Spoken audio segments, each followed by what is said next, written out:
The new pulls should be here in the mail tomorrow, so I will be putting those on. Here are the white drawers going to the vanity that I am upcycling for my best friend. They went from dark navy blue. Here's the color it was first. I'm using it as a stand right now, but everything's going to be white. And then that's the chair. I have to, because of the pandemic, everything is closed. I can't get the fur material I need for the cushion just yet, so I just have the cushion sitting there just until I can. My best friend's boyfriend is coming to mount a TV for me, so I think I'm gonna have him take the chair just to get it out of the garage. I don't want it to be dirty or anything like that. So next, this lovely beauty hasn't sold yet. It's still here. I kind of love it. I'm kind of attached to it, so if it doesn't go anywhere, I'll be perfectly fine with that. It's another current piece. Every time I step on this door, it like sounds like it's cracking. Here's another piece. I'm not finished. I'm not sure what I want to do. I'm not sure if I want to take some of that blue off down at the bottom yet. I have to take these off. This was originally a mirror that was on a dresser, but I bought it by itself, and I thought it would be a dope piece if it was maybe up against someone's wall, entryway, something below it, something like that. It can be hung very high. This is just how I have it right now. And you can see all the great detail. Now, I painted this. It was like a beige color at first. And first I painted it blue, or I'm sorry, I painted it gray, a darker gray. I have two types of gray. Here's the products that I'm using. I'm actually using Waverly Pool paint. That's what that is, that bluish color that you see. I dry brushed it to get that effect. And the base color of that piece is Waverly chalk paint in the color Steel. I got this from Walmart. I think it's like $6 or $7, something like that. And then I also used, over top of the Steel, I also used this gray color that it's called Graphite, Bare Graphite, that I got from Home Depot. This can was, I think, $18. And that color is the color on the nightstands. Here's my other nightstand. It's dry. Oh, every time I step on this door, it sounds like it's gonna break. Am I heavy? Like, I don't know. So this is drying. It's my other nightstand. That's what the color looks like in its raw, dry form. The other one is just dry with the clear wax on it. So here is a mirror for my honey.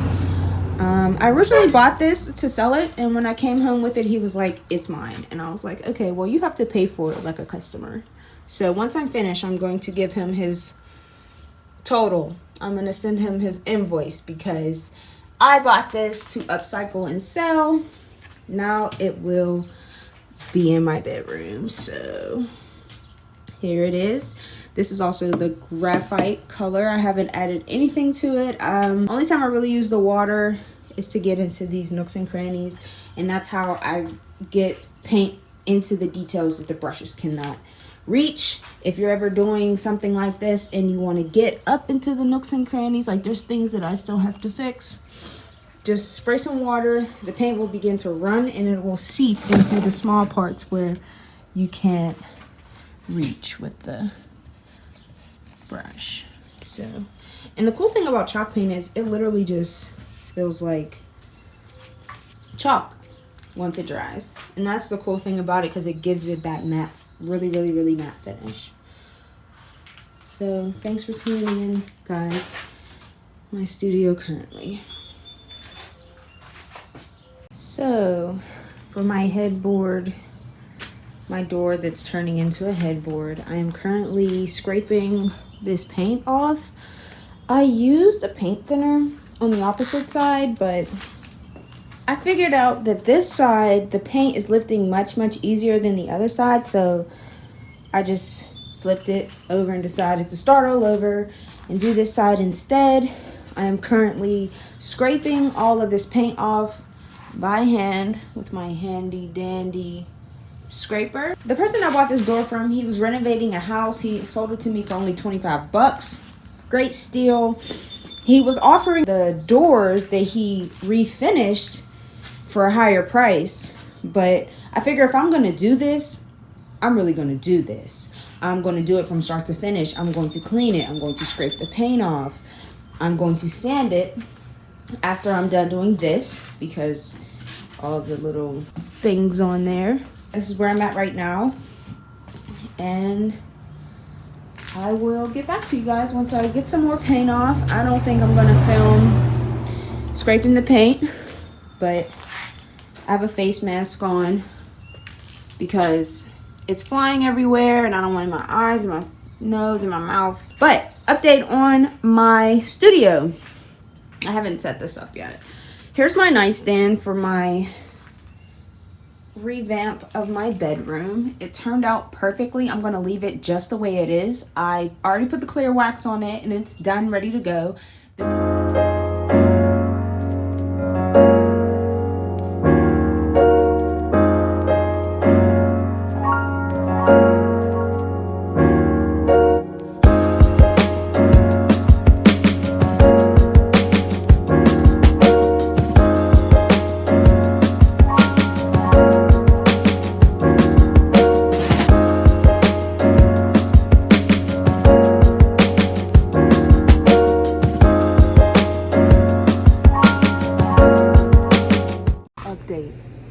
I think the bee thinks I want her honey and she keeps getting in my face.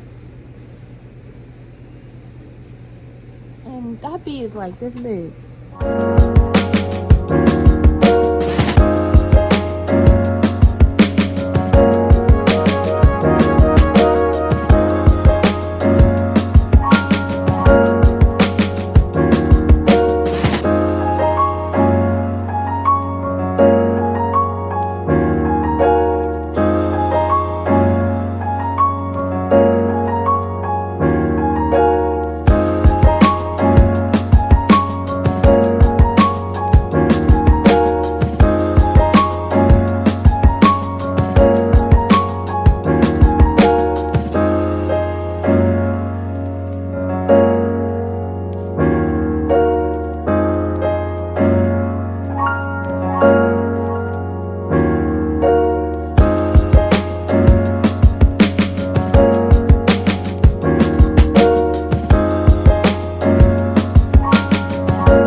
Finishing the door that I started, that I'm creating into a headboard with these. I have two of these. I bought them from Home Depot. It was cut in half and it was only about $9 for the whole piece of wood. And I whitewashed it. Whitewashing, like you saw in the last video, is basically just taking some paint and mixing it with water, watering it down so you can still see what's up under it, but also see the color. Those will be the legs of the headboard, and these will be this will be the part that you see. So that's kind of just for decoration, so it wasn't plain. That's outdoor wood, so it can withstand a lot. That's why I picked it. So yeah, let's get into it.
house thinking my skin looks bad, but now I'm looking at it and it's not as bad as I thought it was. My hair is bad. I'm getting my hair done tomorrow. Who cares? But my skin, I mean, the dog bite scar is always gonna be there, but okay. But first I used tape, but as I started doing it, I realized I kind of want to fade the white into the gray when I do the outside part of the door. So I just started kind of painting just with a brush, no like specific lines, a border kind of around it.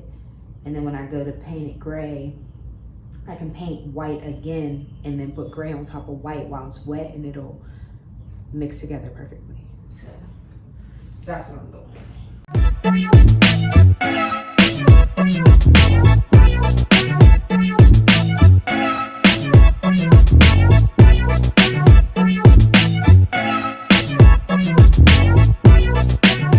So I've started with the gray, but I'm gonna blend the white into it and let both colors kind of do its thing and not really do too much to it because I want it to still look wood. Like I want it to look kind of like the legs, but more color. I don't want to completely wash the wood out. So I'm not using very much gray. I've only dipped it into the can one time so far. So if I use this water, it kind of reactivates the white and mixes it with the gray. But I'm not so much going for the look I have here, more so here. So I'll be applying more paint to my brush. And I will be giving some white here so I can continue mixing. So it can fade from the white to the gray. When you're blending colors, it's basically just water and paint. Like, make it work together, really. Just the blend, and I like circular motions for blending, depending on what you're doing. So like so.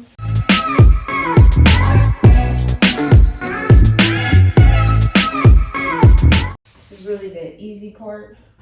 Everything else I had to do as far as sanding and scraping, that was the hard part.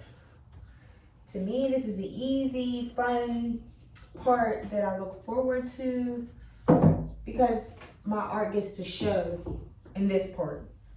Everything I did before this, anybody can do it. Not saying not anybody can do this, but so the gray is kind of seeping into these creases. I'm gonna let that happen and just blend it. I'm not really about to correct it. I don't want clean lines. Only did clean lines on my nightstand, so I want the nightstand to play off of this and not be so clean. So gray gets into these seats kind of like so. Then I'm cool with that because I can blend it out and it won't be so, it will give it more dimension.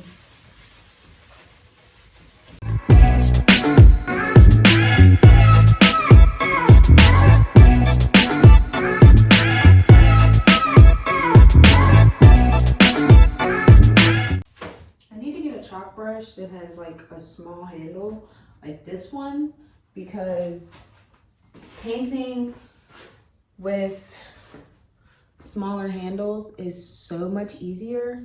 Like I find myself holding this kind of like this, whereas this one, it's already short, it makes it easier, it's way faster, all of that. So I think I'm gonna look into a chalk brush that is shorter because I hold it very close because I want to have control. So if you're going to start painting or anything like that, I suggest shorter handle brushes. It makes it easier.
as you can see, there are some imperfections. As you go through blending, you'll learn that, especially with chalk paint, just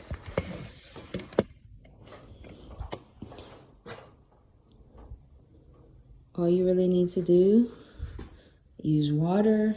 And if you, right now it's wet, so if you don't like it how it is at the moment, just add some water, do some more paint. Like here, I'll go more into depth with blending the gray into the white.